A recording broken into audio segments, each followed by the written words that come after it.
Now that Katie's dead, episode 19. Meanwhile, Brian stood at the door to Katie's house with his hand curled into a fist, ready to knock. He glanced over his shoulder at the limo idling on the street behind him. Then he gently tapped on the door. After a moment with no response, he raised his hand to knock again. Just then, Josh opened the door. He looked at Brian's fist, unimpressed. "Hi, you're Katie's brother, right?" Brian asked. "She's not here," Josh said before slamming the door in his face. Brian stood there for a moment, not knowing what to do. Then the door opened again.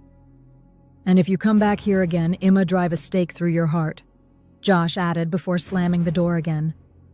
At the television studio, Katie and Benny were on a television studio lot, waiting in line outside a soundstage. Katie looked like she couldn't decide whether the plan was insanely smart or just plain insane. "What?" Benny asked. "Are you getting stage fright?" "I'm gonna go down in history as the worst-dressed vampire," she confided. The soundstage they were queuing outside of was home to Kevin Jones Live, a locally grown, syndicated talk show with a cult following and a rabid fan base. If Benny's plan worked, she'd potentially be remembered by millions of people. And she was still wearing the same baggy jeans and frumpy-looking hoodie she'd put on to protect herself from the sun that morning. Katie is about to expose the vampire conspiracy on live TV. Find out in episode 20.